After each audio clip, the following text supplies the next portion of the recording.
এর নবীর উম্মতের দল, আমার আপনার নবীর কারণে আমরা কি দামি উম্মত হতে পেরেছি? কি পরিমাণ দামি আল্লাহ আমাদেরকে করেছেন।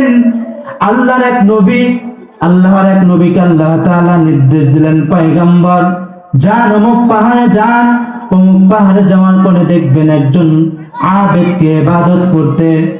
পয়গম্বর পাহাড়ে চলে গেলেন, যাওয়ার পরে দেখে একজন আবেদ ইবাদত করতেছে। লোকটাকে জিজ্ঞাসা করেছে, ভাই আপনি এখানে কতদিন যাবত ইবাদত করেন? লোকটা রেখে বলেন, হে ভাই আমি এখানে প্রায় 800, কেউ বলেছেন 700, কেউ বলেছে 800 বছর ধরে ইবাদত করি। সুবহানাল্লাহ। অনেকে অস্বীকার করবে, এটা কি সম্ভব? না সম্ভব না। আল্লাহ চাইলে সম্ভব কি সম্ভব না বলেন? অবশ্যই সম্ভব। আল্লাহ যদি চায়, পয়গম্বর মুসা আলাইহিস সালাতু ওয়াস সালামকে সমুদ্রের মাঝখান দিয়ে রাস্তা করে দিতে দিয়েছেন না? আল্লাহ চাইলে হযরত ইব্রাহিম আলাইহিস সালাতু ওয়াস সালামকে আগুনের কুণ্ডকে জান্নাতের বাগান বানিয়ে দিয়েছেন না? তো আল্লাহ চাইলে তো সবই সম্ভব, ঠিক কি না? আওয়াজ দিয়ে বলেন। আল্লাহর নবী ওই লোকটাকে জিজ্ঞাসা করলেন, আপনি এখানে লম্বা সময় শুধু কি করেন? বলে, শুধু আল্লাহর ইবাদত করি, আর কোনো কাজ করি না। আল্লাহর নবী বললেন, আপনাকে কে খাওয়ায়? লোকটা ডেকে বলেন, ভাই আমাকে আমার আল্লাহ রিজিকের ব্যবস্থা করে দেন। সুবহানাল্লাহ। রিজিকের মালিক কে? আওয়াজ দিয়ে বলেন। আল্লাহ তাআলা রিজিকের মালিক। এ দুর্বাসার মুসলমান, একটু ভালো করে বুঝেন, আপনাদের দুর্বাসায় এমন কোন লোক আছে নাকি যারা পাখি পালে?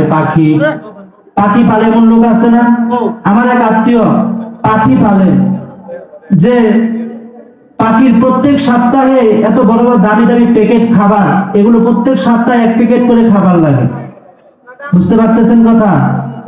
কয়টা পাখি পালে? খুব বড় 10টা পাখির পিছনে প্রত্যেক সপ্তাহে দামি দামি খাবারের ব্যবস্থা করতেছে।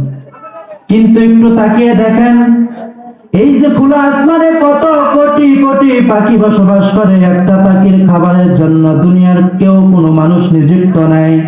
এই পাখিদেরকে কে খাওয়ায়? মিরপুর চিড়িয়াখানায় দেখবেন 1টা অথবা 2টা বাঘ আছে, সেই বাঘের প্রত্যেক দিন খাবারের রুটিনটা নিয়ে দেওয়া আছে। সকাল বেলায় এত কেজি গোস্ত, দুপুর বেলায় এত কেজি গোস্ত, বিকেল বেলায় এত কেজি গোস্ত। এর নবীর উম্মতের দল, একটু চিন্তা ভাবনা করে দেখেন, আল্লাহ রাব্বুল আলামিন জঙ্গলের মধ্যে কত কত কোটি কোটি শত শত মাখলুক বসবাস করে। দুনিয়ার কোন মানুষ এই মাখলুকদেরকে খাওয়ায় না, ঠিক কিনা? খাওয়ায় নাকি? এই মাখলুকদেরকে কে খাওয়ায়?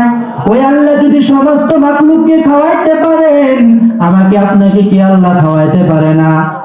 পয়গম্বর লোকটাকে জিজ্ঞাসা করে বলে, ভাই আপনাকে খাবার কে দেয়? লোকটা ডেকে বলে, আমার খাবারের ব্যবস্থা আমার আল্লাহ করেন। সুবহানাল্লাহ। আল্লাহর নবী বললেন, আপনি এখানে কতদিন যাবত ইবাদত করতেছেন? লোকটা বলে, 700 বছর ইবাদত করি। পয়গম্বর আলাইহিস সালাতু ওয়াস সালাম সাথে সাথে আল্লাহর দরবারে হাত তুলে বলেন, ও দয়ার মালিক, আমার এই উম্মতের থেকে বেশি আবেদ, বেশি নেক আমলওয়ালা উম্মত কি আর দুনিয়ার জমিনে কেউ আসবে নাকি? আল্লাহ রাব্বুল আলামিনের কাছে বলেন, আল্লাহ আমার এই উম্মতের থেকে দামি উম্মত আর দুনিয়ায় কেউ আসবে নাকি? যে উম্মত 700 বছর দুনিয়ার কোনো কাজ করে না, কোনো কাজের কোনো টেনশন নাই, শুধু আল্লাহর ইবাদত করেছে।